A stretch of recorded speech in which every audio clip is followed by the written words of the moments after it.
Good evening, everyone, and welcome to episode 118 of SCOTONOMICS. Hello to everyone who's watching us on YouTube, Facebook, Twitter, and also on TikTok as well. So thanks so much for joining us. And hello, Kieran, how are you doing this evening? I'm good. Yeah. So quite an interesting day today. We've just seen the fall of the French government, and we had the Scottish budget. And probably the big thing that came from that was that the Scottish government want to mitigate the two-child benefit cap. So that will be interesting to see if they can manage to do that. That's their plan. Yeah, that's another benefit that we're trying to use our funds to mitigate. So yeah, it's I've been stuck in something else today, so I haven't had a good chance to look at the budget. If anyone's got any thoughts and comments, please do drop them in. And that's a perfect segue into what we're covering tonight. Of course, that was removed during the 2010s, early 2010, when the coalition government came in. It was one of the kind of flagship austerity policies. And what we're going to do over the next 45 minutes with two fantastic researchers from Glasgow University is talk about the extent and the impact that those fiscal austerity policies have had, and the absolute shocking impact that it's had on our society, not our economy, but our society. And we've got a full 47 minutes, I think, this interview is. It really is absolutely fantastic. If you're enjoying it, please do share it with people who you think might want to join live. And certainly, if you can help us share this afterwards, you'll see at the end, there's a huge, the rationale for doing this, for writing this book, and for doing these shows, and for doing our work on austerity is to get more people aware of the absolutely phenomenal harm that austerity policies have, and really clearly to say to people that they are a choice. It was a wonderful interview, wasn't it, Kieran? Yeah. It was quite emotive for me, actually. Yeah. Okay, well, I hope you enjoy the show. Kieran and I are not going to come back on because we've both actually got headaches at the moment. But we really hope you enjoy this. Didn't want you to miss this. I'll probably be answering as many of the questions and comments as I can on the site, but please enjoy the episode. Be motivated by it, be shocked by it, and really help us do something about it as we move forward into next year. It's a really good interview. It's tough at times in terms of the figures and the things we're covering, but it's well worth it. Look forward to hearing your comments. Kieran, I'll see you soon. Good night.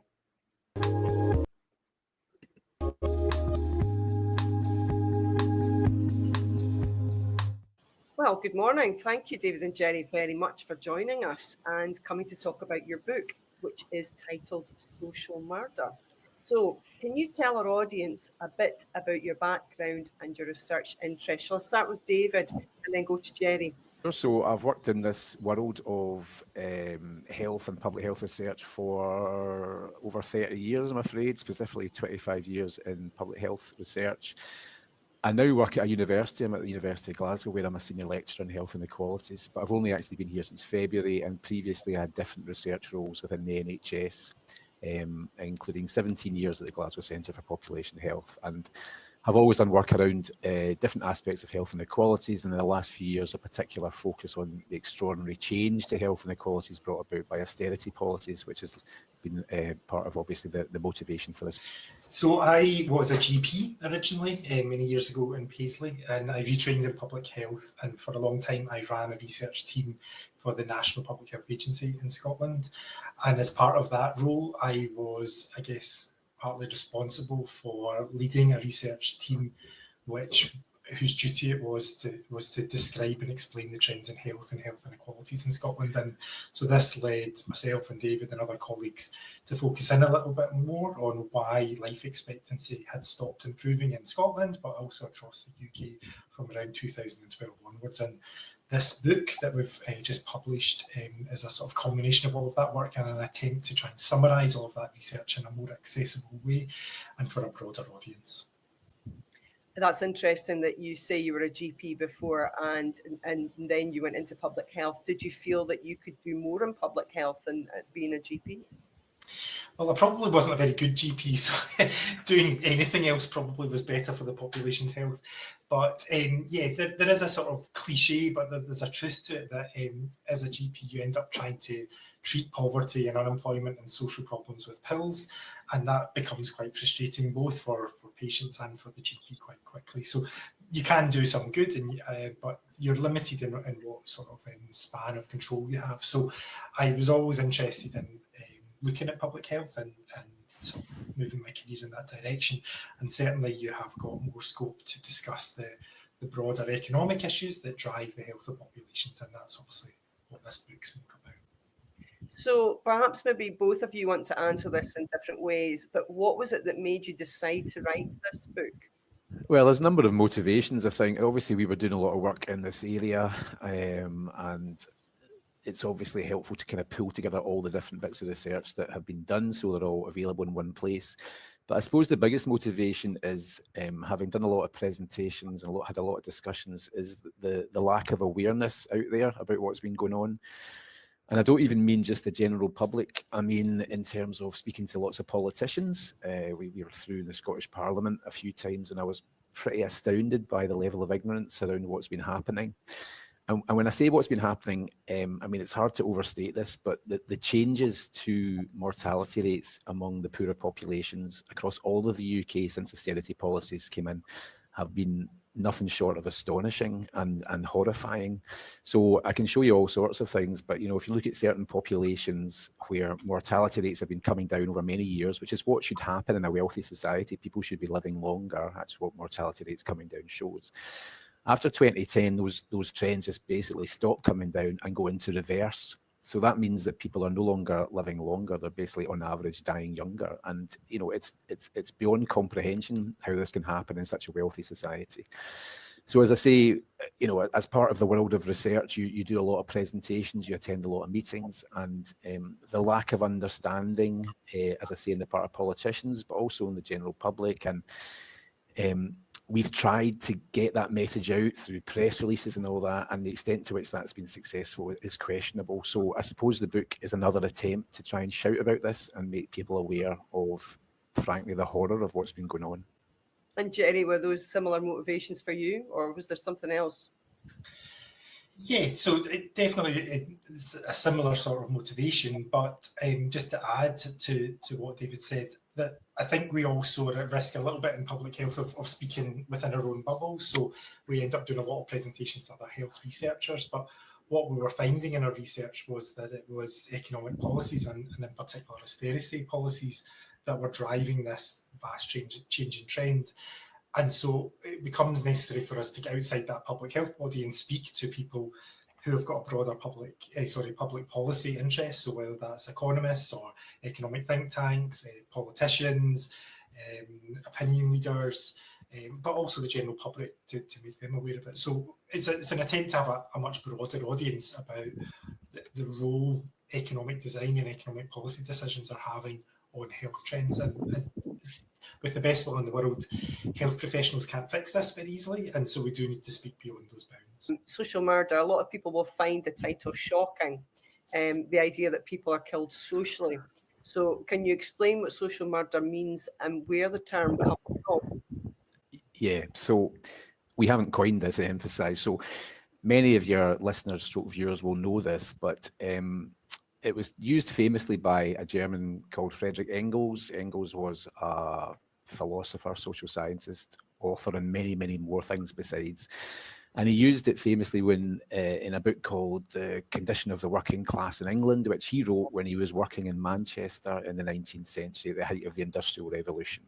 And he used this term social murder to refer to the appalling working conditions that people were in and living conditions that they were in, which led directly, in effect, to appalling dying conditions, because Manchester, like a lot of industrial centres at the time, was characterised by incredibly high premature mortality rates, including very high child mortality rates. So his anger in using this term was aimed at the factory owners and the private landlords who were profiting from this human misery, but also more broadly at those in society with power who were allowing these conditions to persist. And in that latter sense of talking about people with power who make decisions which cause harm, The term has been used since then in a number of different settings where that's been the case. So, for example, it's been used in relation to the Grenfell fire. It's been used in relation to government's responses or lack of responses to the COVID pandemic. It's been used in relation to different facets of health inequalities, because health inequalities are entirely political. And it's been used in relation to austerity, where particular policies have been brought in by people with power, which, as the evidence shows, and we show in this book, have caused astonishing levels of harm to the population. Well, David's covered a lot of ground there, but I suppose I would just maybe add that the effects of austerity on health were long suspected. So there were people writing about this in the immediate aftermath of the great financial crash in 2007-8, but also in relation to economic policy shifts in Russia during the 1990s when sort of structural adjustment policies were implemented there, and some estimates put it as high as 10 million missing men as a result of the kind of rapid shift to neoliberal policies in the former USSR. So people had long talked about austerity and its sort of associated policy mixes having these really stark negative impacts on health. And yet, those considerations weren't really part of the policy discussions after 2010. And quite quickly, there was a lot of suspicion that austerity was causing harmful health impacts. And yet that evidence wasn't being seen or being read or being included in official reports. But by sort of 2019, 2020, it was really quite clear that austerity policies were the cause of the changed trends, and yet ministers were sort of doubling down on those austerity policies. And if you double down on austerity policies in the knowledge that that's happening, then I think some accountability and responsibility needs to be held there. All of that said, I think, and we'll maybe go on to talk about this, there was and has been, and to some extent remains, some confusion amongst the public health evidence synthesis. And I don't think public health agencies and public health think tanks have covered themselves in glory about how they have approached this question of austerity and life expectancy trends. And so that's given some cover, if you like, for politicians to point towards some ambiguities that I don't think in reality actually exist. Certainly there's a lot of blame that has to be directed towards the economic profession as well. And a lot of the research that was used at the start of the fiscal austerity period in 2010 was provided by very eminent, well-known, respected economists. So there was clearly an economic framework that was supported by orthodox economics to support that. We're going to talk a little bit more detail about the scale of the divergence in life expectancy. From what was happening previously. But could we just kind of hone in on when exactly these changes occurred, who was most affected by them, what happened to particular causes of death, and then finally, what was the kind of additional impact of COVID? I know there's quite a few things there, but I think that will really give us a good idea of a lot more detail before we move forward. What we see across the UK is that trends had been improving in average mortality rates for the entire population for decades up until 2012. And around about 2012, there's a kind of fairly stark change in that trend. So on average, things just stop improving. So there's a huge amount of additional mortality to what you would have expected had those pre-existing trends continued on. But the average hides lots of inequalities. So up until 2012, mortality rates had been improving more rapidly amongst people living in more disadvantaged areas. And so on some measures, so on some absolute gap measures of inequalities, those inequalities were coming down. But after 2012, these just reversed. So mortality rates started to get worse in absolute terms, and as a consequence, inequalities in mortality started to widen quite rapidly in Scotland, but also across the UK. In terms of causes of death, almost every single specific cause of death, whether that's specific cancers or heart disease or liver disease or suicide rates or all of the different specific causes that would go into a death certificate, almost every single one of those trends got worse after 2012. Now, that doesn't mean they were getting worse in absolute terms, but in terms of the rate of improvement before 2012, they were either improving more slowly or they were getting worse in absolute terms. And that's important because if there was only one or two specific causes of death that had changed, then you might be looking at a more specific cause. So you might be looking at something in relation to alcohol or something in relation to tobacco. But because almost every single cause of death change trends, that indicates a more general exposure that affects multiple different mechanisms and pathways leading to ill health. And finally, it's also worth mentioning that almost every single age group saw this adverse change in trend.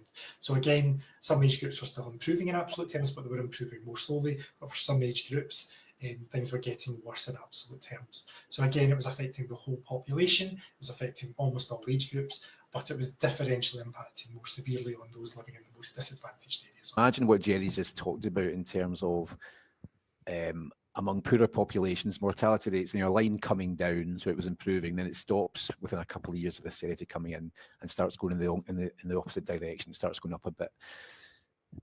Once you get to 2020, 21, it basically jumps up further because that's COVID hitting. So mortality rates go up again, but that's obviously not the underlying cause of the overall change in the trend. That overall change in the trend has happened 10 years earlier or 8 years earlier. So it's basically a worsening of what was already a really, really bad situation. And you see that across the whole population, but again, particularly among poorer areas where it's adding to an existing horrific problem. Throughout the book, you've gone into quite a bit of detail, but I wondered what was the motivation or the rationale in telling a lot of these stories through individuals. At the start of different chapters, we use various quotations, and in one chapter we use a quotation which is attributed to an epidemiologist called Austin Bradley Hill, and his quote was that health statistics represent people but with the tears wiped off. And I think it's quite a nice way of getting that behind all these statistics that we show, these charts that we show, there are these individual stories of how people are affected. So we do two things in the book. The first, as you say, is we can intersperse all the evidence in the book with 7 individual stories to show how these policies actually affect real people. And we've chosen those 7, or we try to choose those 7 to be representative of different facets of austerity. So from the impact of, for example, the bedroom tax, the impact of cuts to social care services, the impact of cuts to housing services, the pernicious effect of sanctions on people receiving social security, etc., etc. So we do that to try and bring these kind of effects, in a very human sense to life. And also we dip into some of what gets called qualitative research. So obviously quantitative is about the stuff we do with numbers and stats, and qualitative gets more into the accounts of how these things affect people, because it's really, really important that when you show the kind of chart I was talking about earlier with these change graphs, that you understand behind that the individuals and how they've been affected. And it's heartbreaking stuff, the individual stories that we bring in there. And it's, as I say, it's to try and get behind just what the numbers show. I'd imagine a lot of people who are reading the book know people who are in similar situations as well. So could we talk about some of the numbers? We spoke about the general trend, and we've got a real kind of clear indication that this is happening at the start of austerity. But let's get some numbers. What exactly were the changes and this change of trend once these fiscal austerity policies were brought in? In terms of numbers of deaths, if you want to quantify it in that way, so we did one study which we cite in the book, but we published in a journal paper 2 or 3 years ago. And that effectively compared, so the previous trends in mortality, what should have happened if those trends had continued along that line, and then compared that with what actually did happen. And so across, I think it was Scotland, England and Wales, the additional figure between 2010 and 2019 was about 335,000 deaths, I think. Now, other studies have come up with similar but different figures. And I think the point we make in the book is, I suppose, there's a lot of caveats around how these figures are derived, which we're very open about in that journal paper. But I think the important point is, it doesn't matter if it's 335,000 or 340,000 or 320,000. The point is, it's a massive, horrific number. The impact of these policies have been absolutely devastating for so many. So again, it's about understanding that evidence. That's the point of writing the book, understanding what has been going on, which I don't think a lot of people do, and thereby try to use this evidence to make the case for different policies. That number's significantly higher than the deaths attributed to COVID, isn't it? That 335,000. So this is a huge a massive number across the UK. It's enormous, and we make that point in the book. That very thing, that it is more than people die from COVID. And while it's absolutely correct that there are 2 big public inquiries into COVID going on, it's absolutely correct, and this doesn't take away from anybody who was affected by COVID, who lost loved ones in COVID, because that's another horrific story. But it does beg the question of why something else has happened, which has had such an impact on the health of the population. And there's not only not a public inquiry, there's virtually nothing. And while we have a new UK government in place, none of all those different social security cuts which have so affected the population have been reversed. In fact, there's just no discussion of that being reversed. So yeah, the numbers are horrifying. And you could, of course, update these figures. So we haven't done that yet. And as you've hinted at, William, it's a little bit difficult to disentangle what would have happened during COVID had austerity not been in place. And obviously some aspects of austerity were kind of suspended. So there were uplifts for some social security benefits. There was the scheme to pay people a proportion of their wages during COVID. So there was complexity there. But austerity is still with us now. And a lot of the trends have continued on, as David's described. And so even this year, we have a large amount of deaths that can be attributed to austerity. And so that the figure that we've come up with of 335,000 is only up to 2019. And that figure in reality is likely to be much, much higher. Can either of you think of any government welfare cut that's happened that's been reintroduced? Just one example in the 30 or 40 years thinking about cuts to benefits. Any example come to mind where a government have actually said that was cut under the previous administration and we're going to bring it back? Well, I suppose the examples you could point towards relate to the devolved administrations and the attempts to mitigate some aspects of the social security cuts that have come in. But without getting into a sort of constitutional debate immediately, the powers to do some of that are quite limited. So, for example, it's not within the remit of the Scottish Parliament to undo sanctions, because sanctions are a core part of the design of universal credit. I think sanctions have been one of the most pernicious aspects of social security so-called reforms, because it leaves people without any money at all. It puts people in abject poverty and in destitution, and that has obvious and clear negative health consequences. But yeah, the Scottish Government, for example, has put in some measures to mitigate some aspects of, I think, the bedroom tax. It's tried to mitigate some of the drivers of increased child poverty with the Scottish Child Payment. I know there's things in train around an adult disability payment, and there's a sort of different conversation in Scotland around trying to make a social security system that's less about punishment and forcing people back to work, and more about trying to meet people's needs, perhaps in the context of trying to provide people a minimum income guarantee or similar. And there's also a sort of different narrative, if you like, around what the role of a social security agency should be. So what's its posture, what's its value set in relation to the public compared to others. But all of that said, the vast majority of social security cuts and so-called reforms and sanctions have been implemented across all UK nations. And so although there's been some mitigation around the edges, the effects have been seen everywhere. Yeah, and I think that's an important point, and maybe we will cover that a little bit later. But I suppose the answer to that question, can you think of anything at the UK level which has been cut and then put back? Is that a nothing springs to mind because there probably isn't anything there?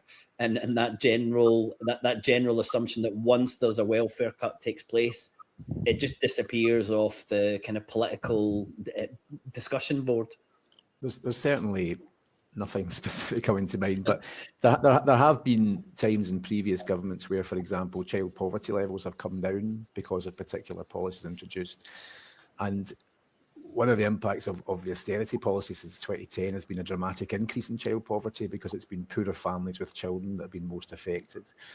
And the other thing just to throw in here, I think, is there's been a bit of discussion in the media about, particular so-called welfare reform cuts, and the 2-child limit gets mentioned quite a lot, and that's obviously been highlighted, and an academic referred to it as the sort of emblematic of austerity.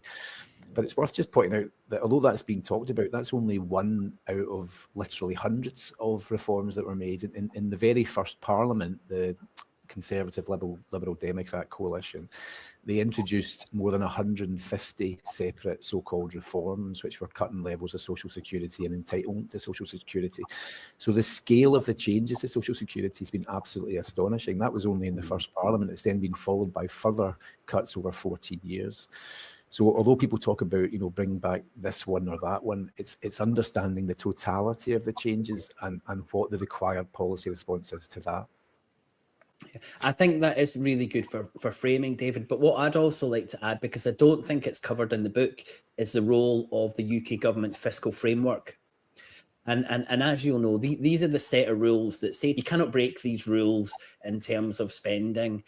So we have to run a balanced budget over a 5-year period. But the UK government is the only government in the world that has a specific cap on benefits within the fiscal framework. The only government that has this. And this has a huge impact on any government when they're looking to save, to take your welfare payments away first. So that's why I think it's a big part of explaining why these policies are never reintroduced, because of the specific cap. So I think we've got a huge job to explain to people the extent of how baked in austerity is via the fiscal framework, the rules for government. And I think it's important to highlight that for people when we're talking about the overall framework for austerity. Going on to those figures, could you give us an idea of the amount of money that was cut from local government funding and also from just general welfare, from like 2010?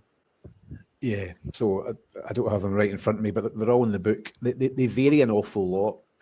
So cuts to overall government spending, the estimates vary. One report put it at between about 2010 and 2019, there was about £500 billion of cuts. So it equated to about the changes in the, so what was being spent in 2019 compared to 2010 was about 90 billion less. So they were adding that up across the years.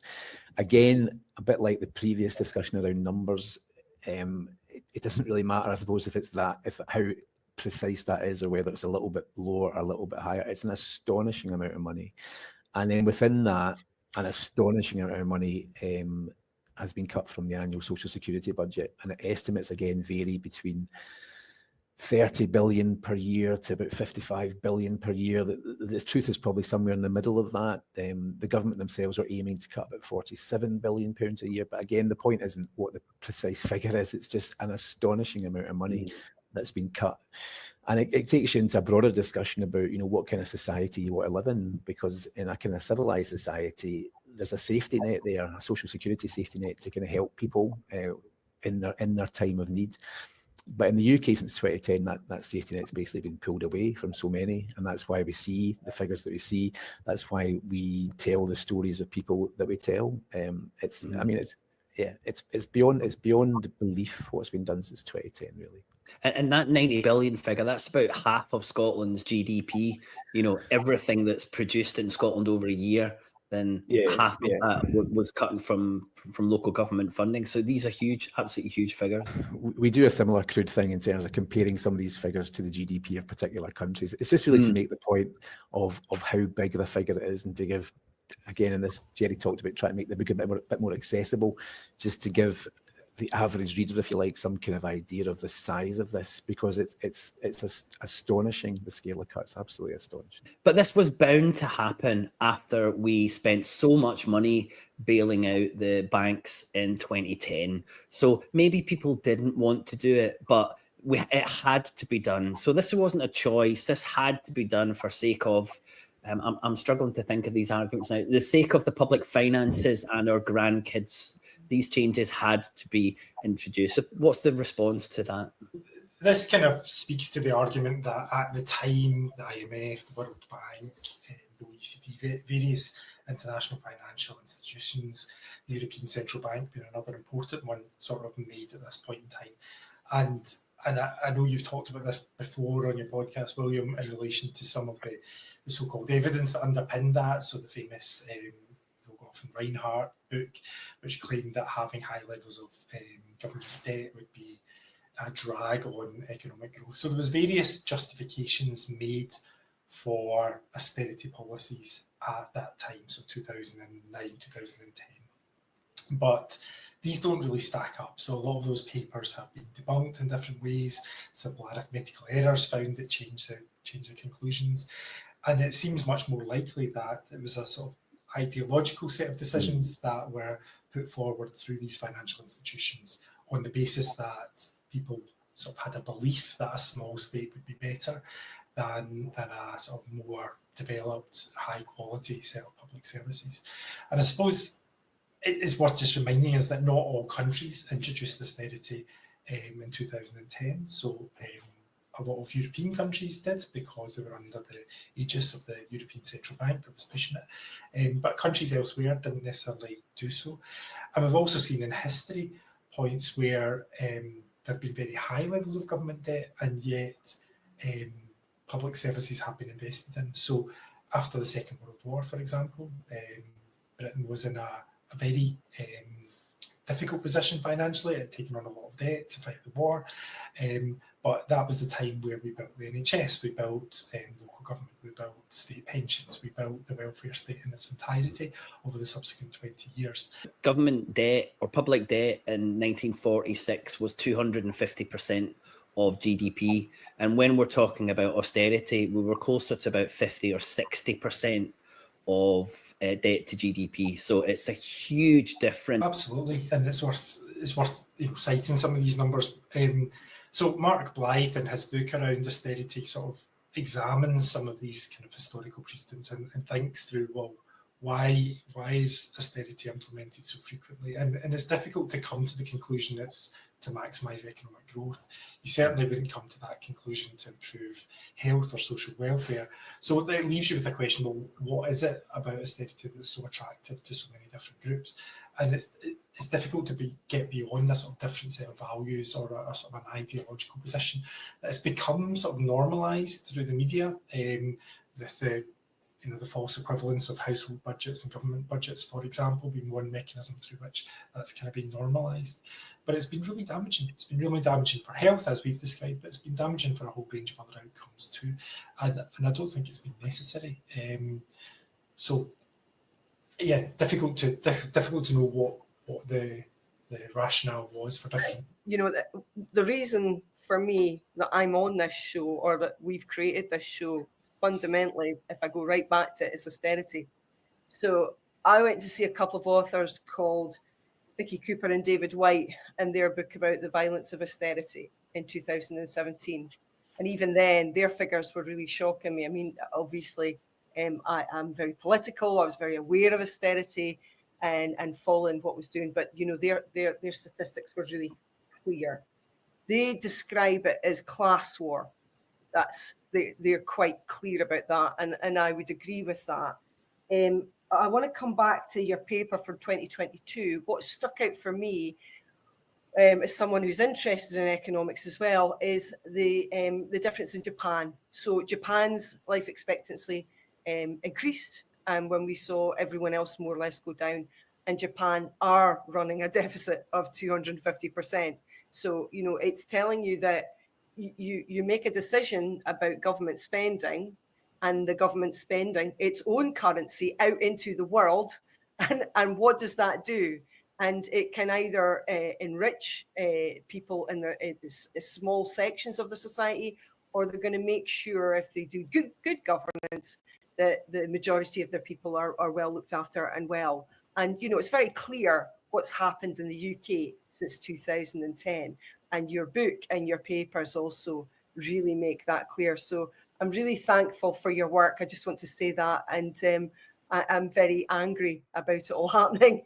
And I've been following it very closely for a long time. So I just want to thank you for your work on this. I think it's really important. Oh, thank you. And I suppose that's what I was going to be getting at with sort of the difference in values or ideology. So it's about who does benefit from austerity, and it's certainly not the majority of the population, and it's certainly not the people that have been dying well before their time. So, but some people have become incredibly wealthy through the kinds of policies that then follow, whether that's cuts in corporation tax rates or income tax rates, whether that's a smaller state and then leaving gaps, if you like, that then are met by privatisation of services that wealthy people are able to exploit. So there's certainly a change, a broader change in the sort of makeup of society that's kind of been introduced in the wake of sort of austerity policies, and I think people are less aware of that than would be helpful.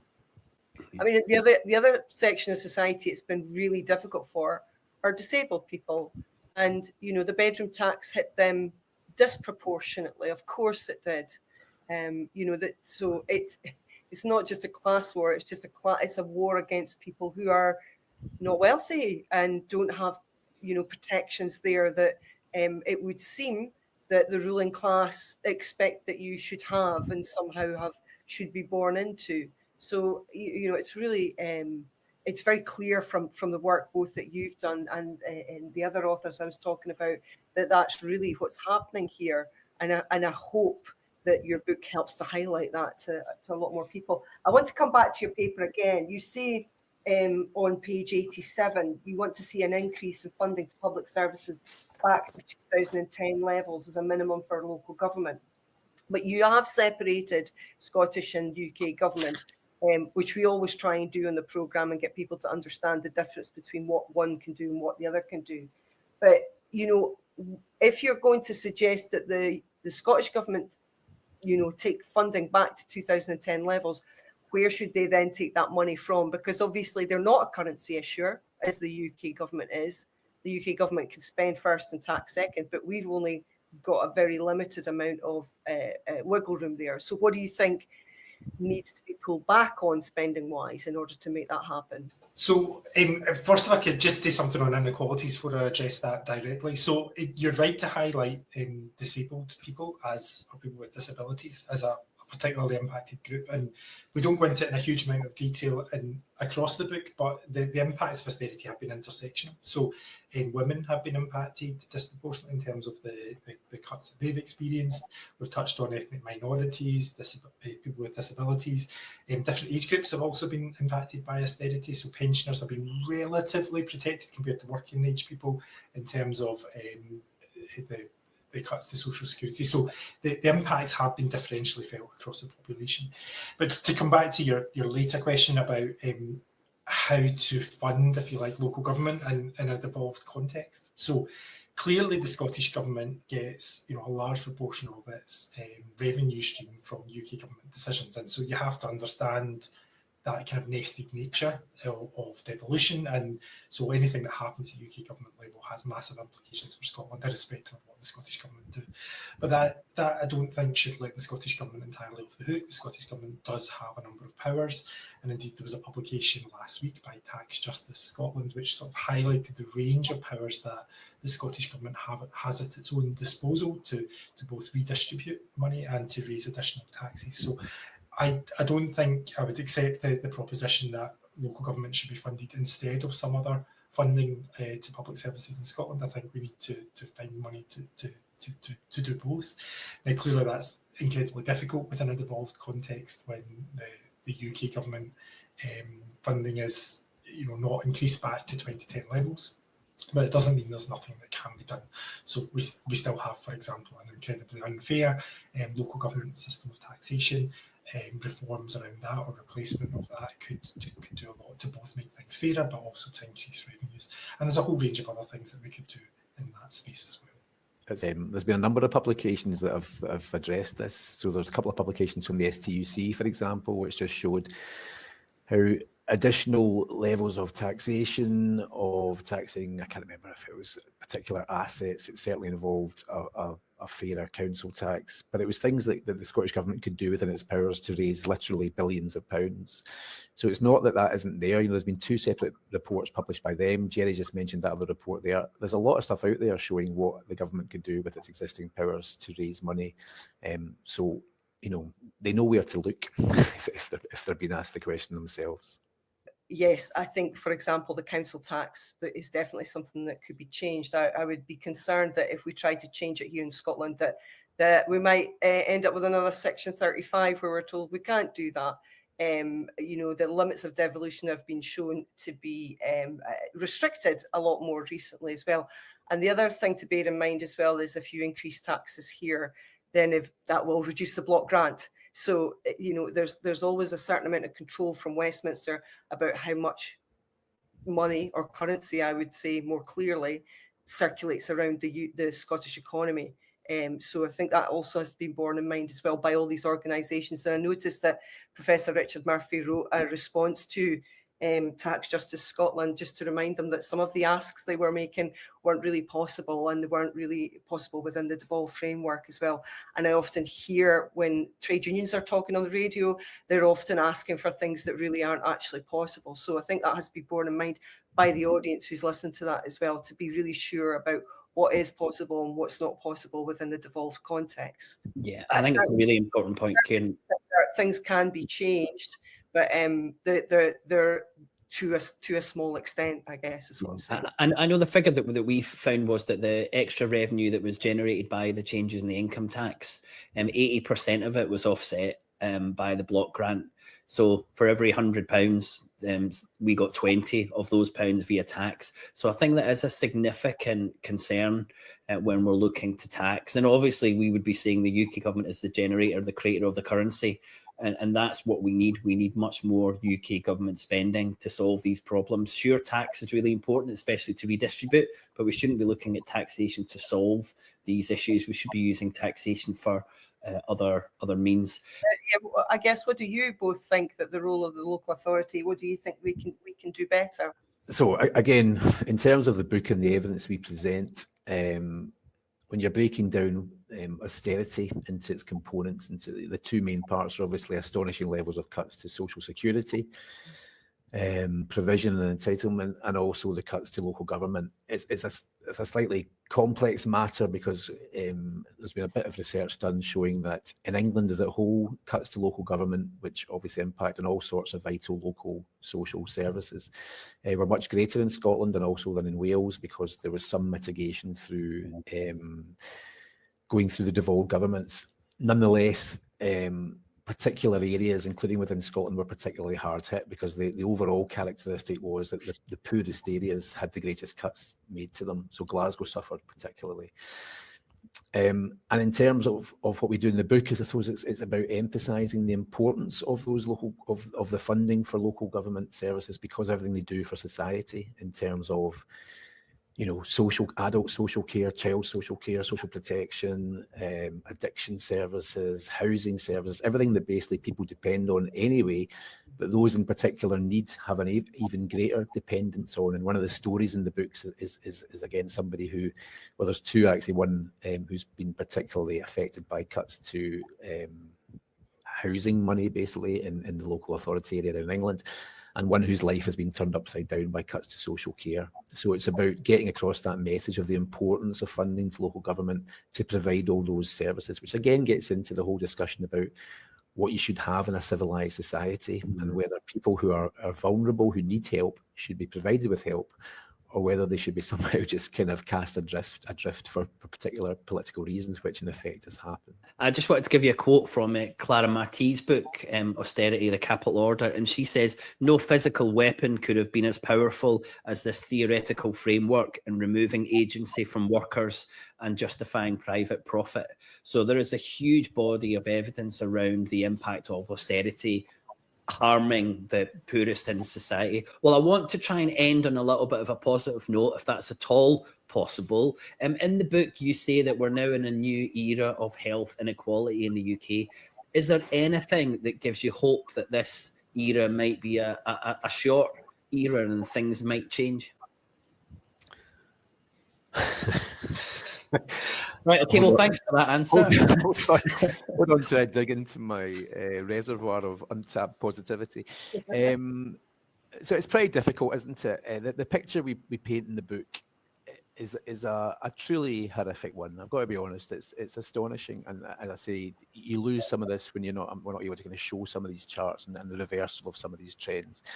But the final chapter does set out, you know, what policies are required to improve the situation. And it's important to say that that's not that's not rocket science, So we've provided a set of evidence-based policy recommendations which build on previous evidence-based recommendations that we've made before, that people like Oxfam Scotland or the Joseph Rowntree Foundation or a Child Poverty Action Group, all these different individuals and organisations have looked into this to see what's required. So we lay them all out. It's not that we don't know what to do here, it's about it requires political will. So obviously we have a new UK government. Am I optimistic they're going to listen to this? At the moment, not really, if I'm being honest. But I think that doesn't mean you stop shouting.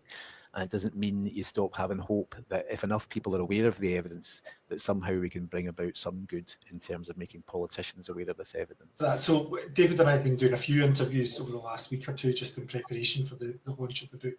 And it's a common question that we get asked at the end, give us some sort of hope, give us some optimism. And I do wonder if that's almost problematic, because on current trajectory in the current policy mix, it's very unlikely that these trends are going to reverse. Things are going to continue to get worse. And I don't think us or anybody else pretending otherwise is that helpful. And I don't think we should wait for a sort of a shining white knight in armour coming across the horizon to save us. I think it's about us and the population at large becoming more au fait with this evidence and understanding what's going on, and then being organised to demand the kinds of politics and policies that are needed to reverse this. And if people don't sort of take all the opportunities they can to participate in democracy in all its different forms and being organised and create campaign groups and forms of political expression that can demand changes, then things will keep happening to us. Austerity will keep being imposed onto us. And I don't think we're at the stage yet of having a really clear vision of how that's going to be reversed. So I think it's on people like David and I to make people aware as possible of this kind of evidence and this kind of problem. And it's great that your podcast is spreading that information as widely as you can. But it will take many, many more attempts like that, I think, for us to think through how can we be organised enough as a population to demand a different kind of politics. What's concerning me now is looking at the rise of reform. And also just people's feeling on a democratic level is, can I just switch? Another party, it'll solve the problem, or we'll leave the European Union and that will solve the problem. And what we're hoping to do in this podcast is get people to understand how money works, that austerity wasn't necessary, that was a lie, and this is why. And obviously, what interviewing you're explaining exactly more clearly what's happened from it.